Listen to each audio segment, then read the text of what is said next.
Potatoes should be one of the easiest crops to grow, but if you're not getting the yields you want, there's probably one or two simple things that need tweaking. I'll show you what I've been doing over the years to get high yields. Also, is it worth growing potatoes for the small homesteader? I'll go over all of this, plus planting, watering, fertilizing, so that you actually get a great harvest. When choosing a potato variety, it's good to know that there are different maturity dates and there's different seasons. You have an early season, mid-season, late season, as well as even a fall season. Early season potatoes are ready as early as 60 days and up to 80 days. These are not good keeping potatoes. They don't last long in storage, but they're excellent when you eat them fresh. The varieties for early season are Yukon Gold, Carib, and Red Norland. Mid-season potatoes usually reach maturity between 80 and 100 days, and these are usually better keepers. Varieties like Kennebec, Gold Rush, and Purple Majesty are excellent for your mid-season potatoes. Late season variety potatoes reach maturity between 100 and 135 days. These are the ones that are going to give you the biggest yields, and they're best for long-term storage. Varieties of these are russets, fingerlings, and German butterball. Before you plant your potatoes, it's best to know what your purpose is behind planting your potatoes. Do you want them just to be dug up and eaten fresh within that first week? Or do you want them for long-term storage for winter time? I like to plant a little bit of all, early, mid, and late season. I love the buttery flavor of those tender potatoes of the early season crops, but I also like to have some for winter storage with those late season potatoes. The problem here is it's hot and the russets don't do as well here. And so I plant things like the fingerlings and the purples. They seem to do much better in our temperatures. Purple and blue potatoes contain more antioxidants and they're more disease resistant, so they're great to grow. I grow a lot of fingerling potatoes because they do keep so well for us and they're so versatile. I can put them in soups and I can roast them and they're absolutely delicious all winter long. The only reason that I know that russet potatoes don't do good in my garden is because I've planted them several times with failures, while other varieties of potatoes have done excellent. So I suggest that you plant several different varieties of potatoes to see what does best in your zone and in your garden. Don't plant 500 potatoes of the same variety. I like planting my potatoes in raised beds. For one, they have nice loose soil, but they also warm up a little bit earlier in the springtime, which means you can plant them a little bit earlier. Potatoes also like a pH that's more on the acidic side. A 5.0 to a 6.5 is ideal. If you're more acidic than that, then you can add some wood ash to help bring that soil acidity up a little bit, or even add some lime to it. If you have alkali soil, don't be adding wood ash or lime to it. And the nice thing about acidic soil is it helps prevent scab. Before planting my potatoes, I want to prepare the soil really good. I want nice, loose soil. But here's a little tip for you. If you've ever had problems with root knot nematodes, which can really affect your potato yields, is plant a crop of mustard greens before planting your potatoes. Like in the fall, overwinter it, and then till it in the spring. And that really helps combat those root knot nematodes. Once I've cleared my spot, then I want to add plenty of organic matter by the way of compost. And I'll just work that into that soil just a little bit so that I don't break up that soil web too much. Now, if you're going right in the ground and your soil's rather tough, then you can till it or use a digging fork to loosen it up. And then you can lay that compost right over the top and lightly fork that in. For beds that are deeper, like this Vigo bed that I have out here in our orchard, and I've added nothing but good organic matter and good soil right over the top of it, the soil is really nice and loose, so I don't need to work this soil at all. All I have to do is throw some compost over the top and I can plant my potatoes right in this. I have several of these Vigo raised beds out in my orchard that I grow my potatoes in, and I let my chickens run. And one thing about chickens and gardens, they don't mix. So I do have this covering of mesh, that's from Vigo as well, that I can just cover up when I let my chickens out to protect my potato crop. And if you're interested, I'll put a link in the description.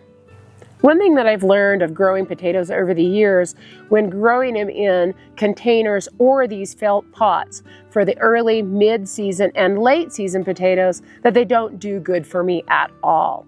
That's because our summers are extremely hot here. And then you have your fall season potatoes. And these potatoes are the ones that you would be planting for your early season potatoes, the ones that reach maturity between 60 and 80 days. That way they're going to mature sooner. But you want to make sure that you have that 60 to 80 days before your first fall frost. So for my zone, I'll plant my fall season potatoes around mid-August. That allows me enough time for them to reach full maturity, allowing 80 days before our first fall frost. When it comes to selecting your potato, a seed potato that's meant for planting is far better than anything that you'll get at the grocery store, because at the grocery store, you never know what you're going to be getting. They might have been gassed and they may not do very well. Seed potatoes are also disease resistant. I like to plant my potatoes 2 weeks before our last average frost date in the springtime. This way I don't have to worry about them freezing and getting them damaged. If they get damaged by frost early on, then that can set them back as well as make them more disease prone. This may seem like really late to be planting potatoes for most people, but I've always had really good luck with planting them at this time. 2 weeks before I plant my potatoes out, then I like to take the potatoes and lay them out on a tray so that they can start their sprouting process. This is known as chitting. What this does is it gives you a jump start because the sprouts are already growing and they'll end up producing a lot sooner. So I'll just lay these out on a tray. I'll put them in the garage so that they don't freeze, because that freezing again will damage them, and then they're ready to plant. You could plant this entire potato just like this, but if you want more bang for your buck, you want more potatoes, then you could cut this in half or even thirds. You just want at least 2 eyes per chunk. This one has a couple of really nice eyes right here, and right here. So I'm actually just going to kind of cut this one on an angle so that I have eyes on both pieces. And what I want to do at this point is actually let this heal over for 2 days. We want to create a nice hard scab over the top. What this does is make sure that no disease enters the potato, as well as wireworms. You actually do want a hunk of potato rather than just taking out just a small little piece like this for an eye, because what this hunk of potato does is it gives the energy into that plant to be able to grow and get started. When it comes to your sprouts on your potatoes, you actually don't need them to be this big. This is a really good size, but really what you're looking for is even just these little nubs. That gives you that jump start. When they're this big, a lot of times you can break them off really easy, so I don't suggest letting them get this big. Once your soil is prepared, loosened, and compost has been added, it's time to plant your potatoes. And if you're planting potatoes that have these long sprouts, then you need to make sure that you're super careful not to knock it off, because all that's going to do is set it back. And when you have a potato like this that has a cut on it where you've cut it in half so that you get more potatoes, then you want to plant it to where the sprout is pointed up. So on this one, I'll be planting this potato in sideways like this right here. In this bed, I'm going to be planting the Huckleberry Golds. These are wonderful because they have that purple skin on them, and then they have that beautiful creamy inside. That's really great for mashed potatoes, baked potatoes, fries, or anything you want to do. They're multi-purpose potato. I like to plant my potatoes 4 inches deep and 1 foot apart. And when I'm talking about a raised bed, I'll place them on a diagonal. That way I can fit more potatoes in a smaller amount of space. If you're planting your potatoes in ground and not in a raised bed, then you can just simply make a nice deep furrow that's 4 inches deep, a long row, and place your potatoes 1 foot apart, and then cover them with 4 inches of soil. Once you have your potatoes planted, you want to keep that soil barely moist. You want to make sure that you don't overwater it, because that can cause those potatoes to rot, especially if the soil is still cold. You also don't want to fertilize at this stage. The compost that you've added to the soil will be enough until they hit the flowering stage. Once your potato sprouts have emerged above that soil level, you want to make sure that you're not expecting a frost, because that frost can damage those sprouts, causing those potatoes to be set back. So if you're expecting it, then you could just use a floating row cover to protect those sprouts. Once your potatoes have emerged out of the soil and they're about 6 inches tall, it's time to start healing up around the potatoes. What this is going to do is give you more potatoes on the surface. These are going to be your delicious, tender, new potatoes. You can use soil to heal up around your potatoes, but you can also use compost, which is my preferred thing to be healing up around the potatoes because it just offers some more nutrients and it stays nice and loose. Other things that you can use to heal up around potatoes are things like straw, dried grass clippings. Now, I don't like to pile those up too thick because even when they're dry, it can cause some problems. And shredded leaves works really good. Besides the fact that healing up potatoes causes you to get more tubers off of the stems that are buried, it also prevents those potatoes that have a tendency to rise above the soil to go green because they're buried. When I'm healing up my potatoes, I like to heal all the way up until I have 2 sets of leaves. So I'll go all the way up to that point with my compost or whatever type of mulch that you're using to heal up with. Once your potatoes grow another 6 inches, so they'd be about 1 foot tall if you weren't mulching, this is when you apply another layer of compost or mulch to heal up your potatoes. And at this point, you'll start to increase your water as well. And you'll fertilize too. The best way to fertilize your potatoes is with a foliar spray or just using a soil drench. And this is best done with a compost tea or a liquid kelp.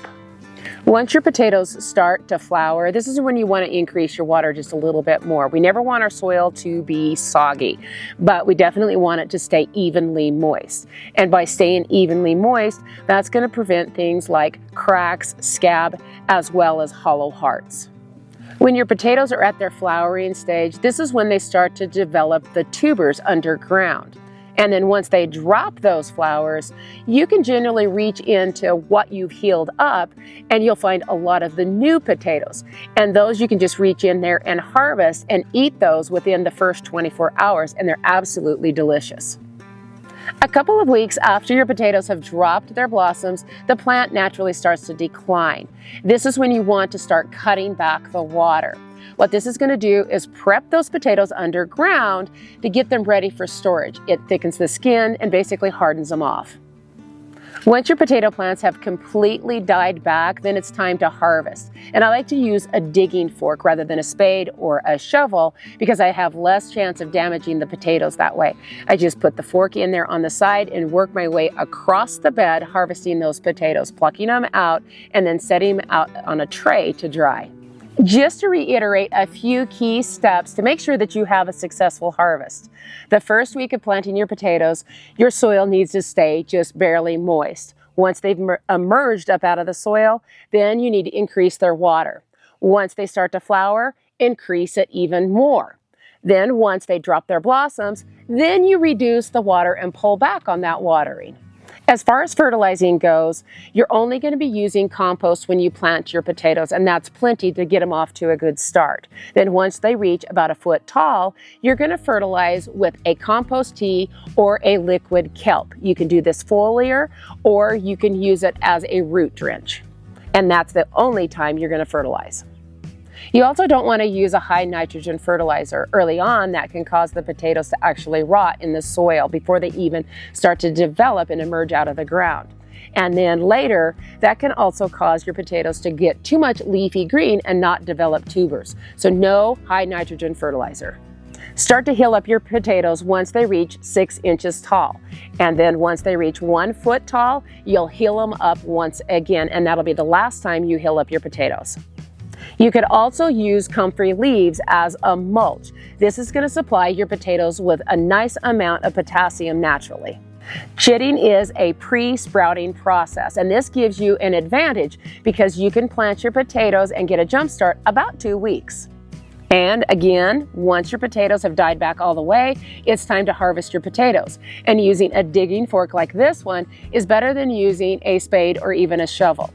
Digging forks have wider tines than your pitchforks do, which make the digging much nicer.